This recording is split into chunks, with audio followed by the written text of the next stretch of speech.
नमस्कार, स्वागत है आप सभी का।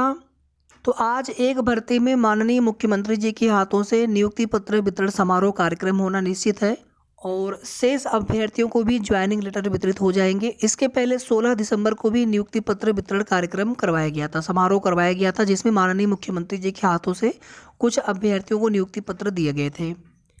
इसके अलावा निकाय चुनाव को लेकर के यहाँ पर अपडेट है। 20 दिसंबर को कोर्ट से अंतिम फैसला आना है और उसी के बाद चीज़ें निर्धारित हो पाएंगी कि चुनाव इसी समय हो पाएंगे या फिर चुनाव होने में समय लगेगा।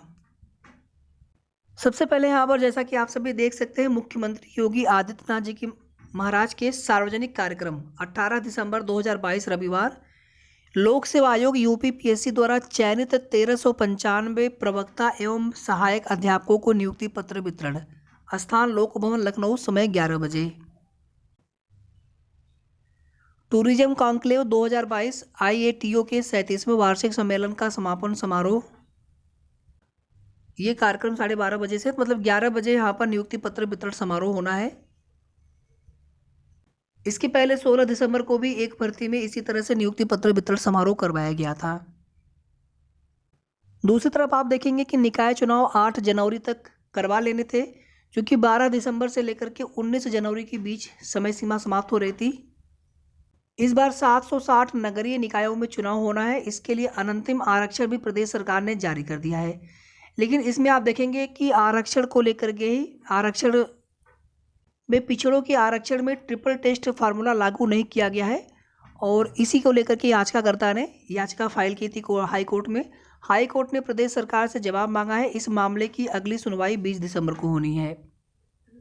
2024 में लोकसभा चुनाव भी होना है। यदि हाई कोर्ट ने निकाय आरक्षण की याचिका खारिज कर दी तो आनन फानन में चुनाव हो जाएंगे, और यदि हाई कोर्ट ने आरक्षण रद्द कर दिया, यानी सरकार के खिलाफ अगर फैसला आया, याचिकाकर्ताओं के पक्ष में फैसला आया, तो उस स्थिति में कम से कम 3 से 4 महीने बाद ही चुनाव हो पाएंगे। यहाँ पर भी आप सभी देख सकते हैं, निकाय चुनाव में फंसा ओबीसी आरक्षण की त्रिस्तरीय परीक्षा ट्रिपल टेस्ट का पेच सरकार के साथ राजनीतिक दलों की मुश्किलें बढ़ा सकता है। लखनऊ से दिल्ली तक सभी राजनीतिक दलों, चुनाव के दावेदारों और राजनीतिक विश्लेषकों की निगाहें 20 दिसंबर को इलाहाबाद हाईकोर्ट और लखनऊ खंडपीठ में होने वाली सुनवाई पर है। अगर कोर्ट का फैसला सरकार के पक्ष में आता है तो सत्ता और सत्तारूढ़ दल भाजपा को राहत मिलेगी। वहीं अगर फैसला याचिकाकर्ताओं के पक्ष में आता है तो निकाय चुनाव 3 से 4 महीने टलने से सरकार और सभी राजनीतिक दलों की परेशानी बढ़ेगी। पूर्व महाअधिवक्ता राघवेंद्र सिंह का कहना है कि निकायों में ओबीसी आरक्षण को लेकर सुरेश महाजन बनाम मध्य प्रदेश के मामले में सुप्रीम कोर्ट ने आदेश दिया है कि निकायों में ओबीसी आरक्षण लागू करने से पहले राज्य सरकारों को एक आयोग को गठन करना होगा। ट्रिपल टेस्ट की प्रक्रिया को अपनाते हुए ही आरक्षण का लाभ दिया जा सकता है। वही आरक्षण 50% से अधिक नहीं हो सकता। ट्रिपल टेस्ट में यह भी देखा जाएगा कि ओबीसी वर्ग की आर्थिक व शैक्षणिक स्थिति कैसी है, उन्हें आरक्षण देने की आवश्यकता है या नहीं। उनका कहना है सरकार को आयोग का गठन कर ट्रिपल टेस्ट कराकर ओबीसी आरक्षण लागू करना चाहिए था, लेकिन अब तक आयोग का गठन नहीं हुआ है, न ही कोई सर्वे हुआ है। मजबूत तकनीकी आधार ही बचा सकता है। पूर्व महाधिवक्ता जी का कहना है कि निकाय आरक्षण को लेकर दायर याचिकाओं पर हाईकोर्ट दोनों पक्षों को सुनने के बाद सुप्रीम कोर्ट के आदेश को लागू करने का फैसला सुना सकता है। ऐसा होने पर सरकार को आयोग का गठन करना होगा, ट्रिपल टेस्ट की प्रक्रिया अपनानी होगी। इससे चुनाव 3 से 4 महीने के लिए टालने पड़ेंगे। वही उनका मानना है कि सरकार की ओर से प्रस्तुत जवाब में अगर कोई ठोस तकनीकी आधार हुआ तो हाईकोर्ट प्रस्तावित आरक्षण के अनुसार ही चुनाव कराने का फैसला भी सुना सकता है। रैपिड सर्वे को आधार बनाएगी सरकार। जानकार बताते हैं कि सरकार कोर्ट में अपने जवाब में ओबीसी आरक्षण के लिए रैपिड सर्वे के आंकड़े पेश करेगी। सरकार का पक्ष है कि निकाय चुनाव से पहले जिलाधिकारी की अध्यक्षता में गठित कमेटी से रैपिड सर्वे कराया जाता है, इसके आधार पर ही आरक्षण निर्धारित किया है। भाजपा व सपा सर्वाधिक होंगे प्रभावित।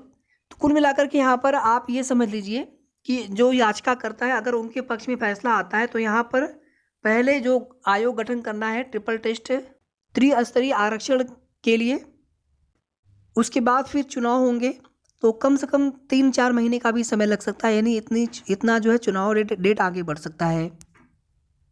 और अगर यहाँ पर सरकार के पक्ष में फैसला आया, यानी याचिकाकर्ताओं के विरोध में फैसला आया, तो उस स्थिति में 25 दिसंबर के आसपास से आचार संहिता भी लग सकती है, यानी 25 तक। या फिर हो सकता है कि अगर 20 को चूंकि सुनवाई होनी है अंतिम और उसी दिन फैसला अगर आ जाता है तो उसके बाद फिर कभी भी अगर सरकार के पक्ष में फैसला है तो फिर कभी भी चुनाव की डेट अधिसूचना आ सकती है और आचार संहिता उसी दिन से प्रभावी। तो कुल मिलाकर के यहाँ पर 2 दिन का इंतज़ार और है। वीडियो को आप सभी प्लीज़ लाइक शेयर कर दीजिएगा। धन्यवाद।